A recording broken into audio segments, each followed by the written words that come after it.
देखो so we have two charges minus q plus q. So basically dipole moment is now described like this. First we calculated electric field at these axial points पे उसका formula हमने निकाला 2kp by r cube. Now we will calculate electric field at these equatorial points perpendicular to the dipole. So उसी को हम लोग calculate कर रहे हैं. So this is the point P. यहाँ पे इलेक्ट्रिक फील्ड कैसे होगी? First of all positive charge की फील्ड EB इस तरह से, ये नेगेटिव चार्ज की फील्ड यहाँ पे EA.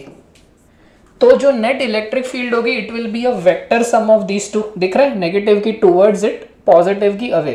Vector sum. How do you add two vectors? By adding components. ठीक है, adding component same as adding vectors.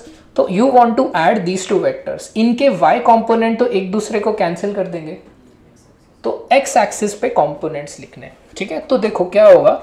जो नेट इलेक्ट्रिक फील्ड होगी वो ऐसे होगी. Is this clear? EB cos theta का मतलब क्या? What is EB cos theta? EB का x component, EA cos theta A का x कंपोनेंट. तो ऐड कंपोनेंट्स ऐड कर दो. ठीक है, so what we say the x component of resultant is sum of the x component. The component of sum is sum of components. तो आपने दोनों के कंपोनेंट्स को ऐड कर दिया. लॉजिकली देख के समझ में आ रहा है मैग्नीट्यूड में EB EA सेम है. ठीक है, या सो आपका रिजल्टेंट इलेक्ट्रिक फील्ड ऐसे लिख दे हम लोग 2EB cos theta EA cos theta. बस सब्स्टिट्यूट करना, हो गया. अभी EA क्या है? EA या EB क्या है? KQ by distance square. So कितना हो गया वो? KQ by A square plus R square. ये डिस्टेंस है ना, this is A this is R. So this distance चाहिए, ये वाला distance of the charge from the point A square by R square into 2 into cos theta.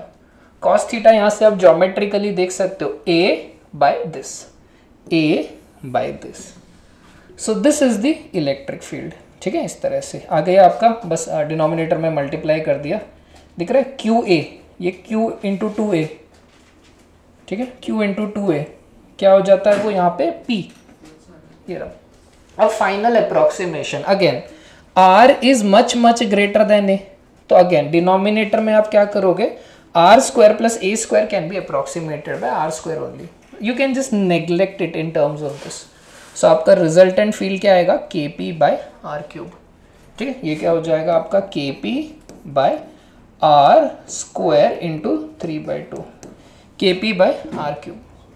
अब direction पे आते हैं. डाइपोल मोमेंट कैसा था? ऐसे. The direction of electric field here is like this. So direction में ऑपोजिट है dipole moment के. So उसको आप थोड़ा ऐसे लिख सकते हो. Yeah, we can write the electric field like this. minus KP by R cube. वो क्या था? 2KP by R cube and this is minus KP by R cube. ठीक है, और मैग्नीट्यूड देखोगे तो KP by R cube और वो डबल था 2KP by R cube.